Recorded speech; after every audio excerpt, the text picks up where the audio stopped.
Just coming at you from my library here. You like? Is this not nice? Huh? Right? Anyways, so reading journals, if you want to call them that, or reader's workshop, you're going to be reading 2 books during the semester. And I am excited to get these books in your hands. Some of you have taken them already. Some of you have not. Some of you are virtual students, and I have not figured out how to get the books to you yet. And I'm going to work on that.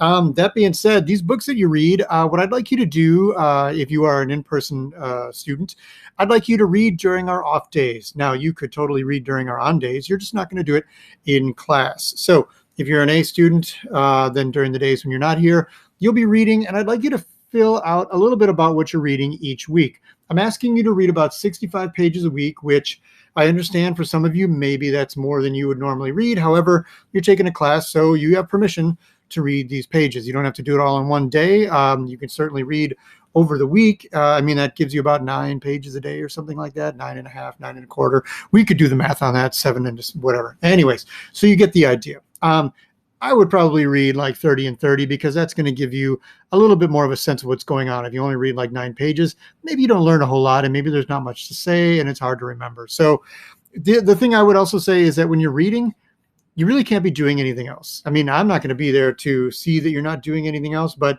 you kind of need to be in a place where you won't be distracted, hopefully. And I would take your phone and I would turn it off. I would put it out of your sight because I'll tell you what, when I sit down to grade papers or to do something that maybe I'm less likely to do, I find things, I got to check this on my phone. I'm just going to check this one thing. And that is kind of a time suck. And you know this to be true. So with your phone going off and other responsibilities or whatever, you need to understand that you have permission to read and to do nothing else. And if that means you read for 20 minutes and then several times a week you do that, then do that because otherwise these books aren't going to get read. Maybe you're thinking that you've gotten by looking at, Shmoop or Thug Notes or some other book notes, or maybe there's even some helpful English teacher like myself who has made a video that takes you through the book and whatever. Nuh-uh, that's not the same as reading a book. That is somebody telling you about a book. And any of these books or movies or whatever that you want me to just spoil for you, I can do that. But that's not you reading a book, filtering it through your brain and putting it through your own unique set of experiences and thoughts and beliefs and circumstances and whatever, and then making some meaning from it. That's what I want. I don't have a test of like, who died in what chapter. I don't even care if you like or don't like the book. I mean, I do in some cases, but like, that's not what I'm after. If you ended up not liking the book and being disappointed in it, I want to know why. If you didn't like the book because you don't read and you didn't put much time into it, I don't know what to do with that exactly. I'm disappointed, not in you, but I'm disappointed it didn't work out.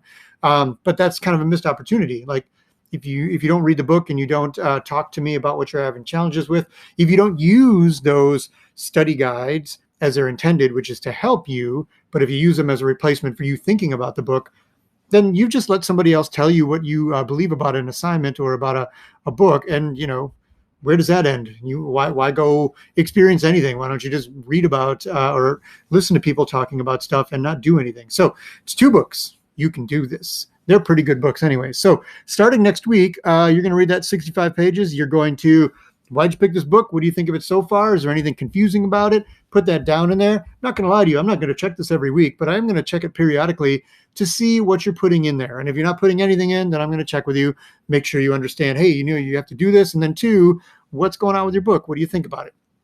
I'll give you a couple options though. You can type in here. You could make a video essay and just post a link in there if you wanted. You could also find time to meet with me online and to maybe do like a book chat or something. Or you could also record if somebody else is reading the same book as you and you'd like to have book conversations, record it and share it with me. That'd be fantastic. I would love that.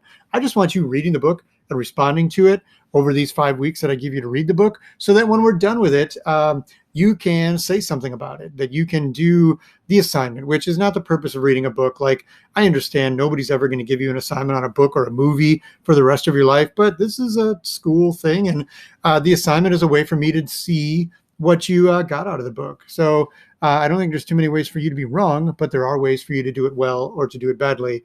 By the time 5 weeks have gone by, hopefully I will have helped you make some meaning from this book so that you have a lot to say either in writing or in video. So these prompts are a little bit different. I'm going to ask you to give me some themes, big ideas going on in your book, what the author might be saying about it.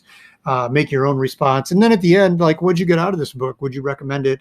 And then there will be a book assignment separate from this, but the notes and things that you put in this journal should be there to help you out. Okay, so I hope you're excited to read your book. Make time to read your book each week. I will remind you of this. I am a relentless cheerleader about people reading books and enjoying them. And the deal I'll make with you is if you read your book and finish it before the 5 weeks are up, you don't have to do any more journals. Like, you don't get punished by getting more books. Then again, if you really like books, I'll probably put more books in your hands because it's not exactly a punishment for you to get extra books. You can just stop doing the journaling. But I will check and see that you understand the book and whatever. And I did have one student who read the book in like a day or two and then did all the journals, and that was fine with me. That person was rewarded, and they don't have to do anymore because they spent all the time, they did what they needed to do, and they can move on. So take the time if you need it, or get it done quickly. All right, see you around.